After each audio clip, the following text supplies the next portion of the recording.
ഔദ്യോഗികമായ ഒരു പരാതിക്കാരി ഇല്ലാത്ത സമയത്ത് പോലും ഉയർന്നു വന്ന ആരോപണങ്ങളിൽ സംസ്ഥാന യൂത്ത് കോൺഗ്രസ് കമ്മിറ്റി എന്ന അധ്യക്ഷ സ്ഥാനം, അത് എലക്റ്റഡ് ആയിട്ടുള്ള ഒരു പൊസിഷനാണ്. അത് രാജിവെക്കാൻ പാർട്ടി കൃത്യമായ നിർദ്ദേശം നൽകി. പാർട്ടി തൽസ്ഥാനത്ത് നിന്ന് കോൺഗ്രസ് പാർട്ടിയിൽ നിന്ന് സസ്പെൻഡ് ചെയ്തു. അസംബ്ലിയിൽ UDF MLA-മാരോടൊപ്പമല്ല അദ്ദേഹത്തിന് സ്ഥാനം നൽകിയത്. അങ്ങനെ പരാതിക്കാരി ഇല്ലാതെ സാഹചര്യത്തിൽ പോലും വളരെ കൃത്യമായ അച്ചടക്ക നടപടികൾ, ഒരു പാർട്ടി എന്നുള്ള രീതിയിൽ എടുക്കേണ്ട അച്ചടക്ക നടപടികളെല്ലാം പാർട്ടി സ്വീകരിച്ചിട്ടുണ്ടായിരുന്നു. പുതിയ രാഷ്ട്രീയ സാഹചര്യത്തിൽ, പുതിയ പരാതിക്കാര് വരുന്ന സാഹചര്യത്തിൽ പാർട്ടി ഉചിതമായ നടപടി സ്വീകരിക്കും. അതിൽ യാതൊരു തർക്കവുമില്ല. നിങ്ങൾ ഓരോ ആളുകളുടെ വിശദാംശങ്ങൾ തേടി പോകുമ്പോൾ, നിങ്ങൾ ഓരോ നേതാക്കന്മാരുടെ ബൈറ്റ് എടുക്കുമ്പോൾ മനസ്സിലാക്കേണ്ട ഒരു കാര്യം, ഓരോ ആൾക്കാരും പ്രതികരിക്കുന്ന രീതി അവരവരുടേതായ രീതിയിലായിരിക്കും. ചില ആൾക്കാർ രൂക്ഷമായി പ്രതികരിക്കും, ചില ആൾക്കാർ മിതമായി പ്രതികരിക്കും. ഓരോരുത്തരുടെ രീതിയിലല്ല അവർ പ്രതികരിക്കും.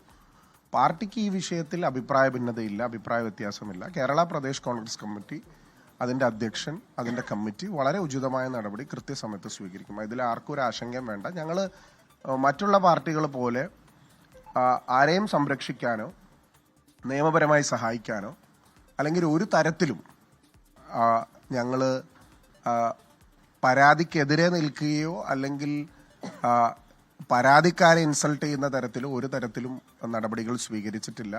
ഞാൻ വീണ്ടും ആവർത്തിക്കുന്നു, പരാതിയുള്ള സാഹചര്യത്തിൽ വളരെ കൃത്യമായ നടപടികളും നിലപാടുകളും തന്നെ പാർട്ടി സ്വീകരിച്ച് മുന്നോട്ട് പോകാം. അതിലൊരു തർക്കമില്ല. എന്തിൽ നിന്ന് രാജി? അല്ല, MLA എന്ന് പറയുന്നത് പാർട്ടിയിൽ നിന്ന് സസ്പെൻഡ് ചെയ്ത ഒരാളോട് രാജിവെക്കാൻ നിർദ്ദേശിക്കാനാവില്ല.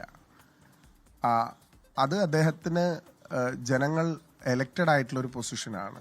ഭരണഘടനാപരമായ ഒരു സ്ഥാനമാണ് അദ്ദേഹത്തിന് ലഭിച്ചിട്ടുള്ളത്. നിങ്ങൾ മനസ്സിലാക്കേണ്ടത്, നടപടി ഒരു തരത്തിലും വൈകിയിട്ടില്ല. ഇന്നലെ കേരള പ്രദേശ് കോൺഗ്രസ് കമ്മിറ്റിയുടെ അധ്യക്ഷന് പരാതി ഇമെയിൽ മുഖാന്തരം ലഭിച്ചപ്പോൾ തന്നെ അദ്ദേഹം അത് DGPക്ക് കൈമാറി. അങ്ങനെയാണ് ഒരു ഉത്തരവാദിത്തപ്പെട്ട രാഷ്ട്രീയ പ്രസ്ഥാനം എന്നുള്ള രീതിയിൽ പെരുമാറേണ്ടത്, പ്രവർത്തിക്കേണ്ടത്. എത്രയോ പരാതികൾ CPM-ന്റെ നേതൃത്വത്തിന്റെ മുമ്പിലുണ്ട്. എത്രയോ ആളുകൾക്കെതിരെ, എത്രയോ CPM-ന്റെ ഉന്നതരായ നേതാക്കന്മാർക്കെതിരെ, MLA-മാർക്കെതിരെ നടപടിയുണ്ട്. പക്ഷെ ഒരു രീതിയിലുമുള്ള ഈ പരാതി മേൽ നടപടി സ്വീകരിച്ചിട്ടില്ല എന്നുള്ളതല്ല. പാർട്ടിയും നടപടി സ്വീകരിച്ചിട്ടില്ല, നിയമപരമായ നടപടിയും സ്വീകരിച്ചിട്ടില്ല. നിയമപരമായ ട്രയൽ നേരിടുന്ന ആളുകൾ, കൃത്യമായ പരാതിക്കാരുള്ള കേസുകളിൽ പോലും പാർട്ടി അവരെ സംരക്ഷിക്കുന്ന നിലപാടല്ലേ സ്വീകരിക്കുന്നത്. കോൺഗ്രസ് ഏറ്റവും മാതൃകാപരമായ നിലപാടാണ് സ്വീകരിച്ചിട്ടുള്ളത്.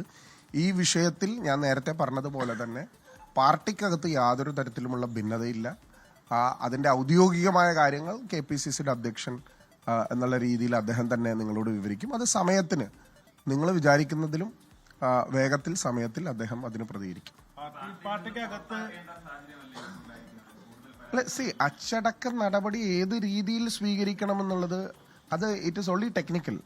ഏത് രീതിയിലാണ് അച്ചടക്ക നടപടി സ്വീകരിക്കേണ്ടതെന്ന് നിങ്ങൾ പറയുന്നത് പോലെ ഇപ്പോൾ ഒരു മാധ്യമം ഒരു രീതിയിൽ പറഞ്ഞു, മറ്റൊരു മാധ്യമം മറ്റൊരു രീതിയിൽ പറഞ്ഞു. അങ്ങനെ നമുക്ക് അച്ചടക്ക നടപടി സ്വീകരിക്കാൻ സാധിക്കില്ല. അച്ചടക്ക നടപടി സ്വീകരിക്കുന്നത് ഞാൻ നേരത്തെ പറഞ്ഞതുപോലെ തന്നെ അത് പാർട്ടിയുടെ ചില നയങ്ങളുണ്ട്, പാർട്ടിക്ക് ചില രീതികളുണ്ട്.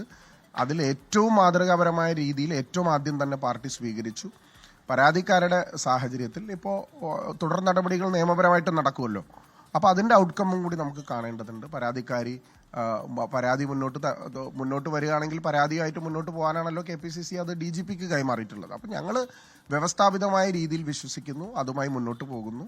ഞാൻ നേരത്തെ പറഞ്ഞതുപോലെ ഏത് തരത്തിലുള്ള നടപടി സ്വീകരിക്കണമെന്ന് KPCC അത് നിങ്ങളോട് വ്യക്തമാക്കുന്നതായിരിക്കും.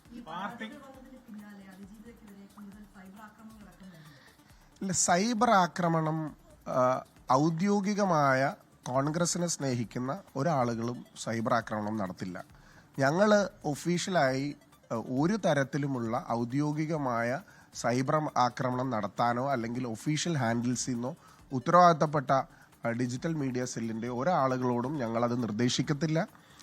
അങ്ങനെ സ്ത്രീകളെ അപമാനിക്കുന്ന തരത്തിലുള്ള, സ്ത്രീകളെ അധിക്ഷേപിക്കുന്ന തരത്തിലുള്ള, സ്ലട്ട് ഷെയിം ചെയ്യുന്ന തരത്തിലുള്ള ഒരു തരത്തിലുമുള്ള, അങ്ങനെ ഞങ്ങൾ സാമൂഹ്യ മാധ്യമങ്ങളിൽ അത് റീച്ച് കൂട്ടാനോ സാമൂഹ്യ മാധ്യമങ്ങളിൽ മുന്നോട്ട് വരാനോ ചെയ്യത്തില്ല. ഞാൻ പറഞ്ഞല്ലോ, അത് ഔദ്യോഗികമായി ചെയ്യുന്ന ആളുകളല്ല. ഇപ്പോൾ നമ്മൾക്ക് സൈബർ ഹാൻഡിലുകളിൽ എല്ലാം നമുക്ക് വ്യക്തിപരമായും ഫേക്ക് ഐഡീസും നമുക്ക് നിയന്ത്രിക്കാൻ പറ്റത്തില്ല. ഔദ്യോഗികമായി സ്ഥാനം വഹിക്കുന്ന ആളുകളാണ്, കോൺഗ്രസ് പാർട്ടിയിൽ ഔദ്യോഗിക സ്ഥാനം വഹിക്കുന്ന ആളുകളാണെങ്കിൽ തീർച്ചയായിട്ടും അവരുടെ ഭാഗത്ത് അങ്ങനെ ഉണ്ടാവില്ല. അങ്ങനെ ഉണ്ടെങ്കിൽ പാർട്ടി നിയന്ത്രിക്കും. അങ്ങനെ പരാതി ഇപ്പോൾ ചില ആളുകൾക്കെതിരെ ഔദ്യോഗികമായി പരാതി വന്നു, സ്വാഭാവികമായിട്ടും അതിനുള്ള സ്കോപ്പ് ഉണ്ടല്ലോ. അങ്ങനെ പരാതി അങ്ങനെ ഔദ്യോഗികമായിട്ട് ഞങ്ങളുടെ ആരെങ്കിലും ഉണ്ടെങ്കിൽ അതിനെതിരെ പരാതി കൊടുക്കാം, നിയമപരമായി അവർക്ക് മുന്നോട്ട് പോകാം. പാർട്ടി അവരെ സംരക്ഷിക്കില്ല. ഈ ആദ്യഘട്ടത്തിൽ സസ്പെൻഷൻ നിലപാടാണ് സ്വീകരിച്ചത്. അത്തരത്തിലൊക്കെ അന്ന് തന്നെ പുറത്താക്കിയിരുന്നെങ്കിൽ നന്നായി. അല്ല, ഞാൻ പറഞ്ഞത് നിങ്ങളല്ലല്ലോ തീരുമാനിക്കുന്നത്. പരാതിക്കാരി പോലും ഇല്ലാത്ത സമയത്ത് യൂത്ത് കോൺഗ്രസിന്റെ ഏറ്റവും ഉന്നതമായ ഒരു പദവി, കേരളത്തിലെ യൂത്ത് കോൺഗ്രസിന്റെ അധ്യക്ഷൻ എന്നുള്ള ഒരു വലിയ പദവി, എലക്റ്റഡ് ആയിട്ടുള്ള ഒരു പദവി രാജിവെക്കാൻ പാർട്ടി നിർദ്ദേശം നൽകി സസ്പെൻഡ് ചെയ്തു. അത് പരാതിയുടെ ഒരു പുകമറ ഉണ്ടായിരുന്നു, അന്ന് പരാതിക്കാരി ഉണ്ടായിരുന്നില്ല. എന്നിട്ട് പോലും പാർട്ടി വളരെ ശക്തമായ നടപടി സ്വീകരിച്ചില്ല. അപ്പോൾ പാർട്ടി ഏത് തരത്തിൽ നടപടി സ്വീകരിക്കണം എന്നുള്ളത് ഇന്നത്തെ പുതിയ സാഹചര്യത്തിൽ പാർട്ടി അത് കൃത്യമായി വ്യക്തമാക്കും. സോഷ്യൽ മീഡിയ വിങ്ങിന്റെ തലപ്പത്തേക്ക് വരെയാണ് സംസ്ഥാനത്ത്. എങ്ങനെയാണ് അതിന്റെ പ്രവർത്തനത്തിന്? അല്ല, ഞാൻ പറഞ്ഞല്ലോ, അത് കൂടുതൽ പ്രൊഫഷണലായി സർക്കാരിനെ പ്രതിക്കൂട്ടിലാക്കുന്ന തരത്തിൽ സർക്കാരിന്റെ പ്രവർത്തനങ്ങളെ വിമർശിക്കുന്ന ഒരു മേഖലയായി മാറും. ഇത് പാർട്ടിയുടെ ഇന്ന് 9.5 വർഷം പൂർത്തീകരിക്കുന്ന പിണറായി സർക്കാരിനെതിരെയുള്ള സൈബർ സ്പേസിലുള്ള പ്രചരണമായിരിക്കും ഞങ്ങൾ കൂടുതൽ ഫോക്കസ് ചെയ്യുന്നത്. ലോകത്തെവിടെയായാലും ഏത് സമയത്തും 24 വാർത്തകളും ഓഗ്മെന്റഡ് റിയാലിറ്റി പാക്കേജുകളും എക്സ്പ്ലെയിനറുകളും വിശദമായി കാണാൻ ഞങ്ങളുടെ യൂട്യൂബ് ചാനൽ നിങ്ങൾക്ക് സബ്സ്ക്രൈബ് ചെയ്യാം.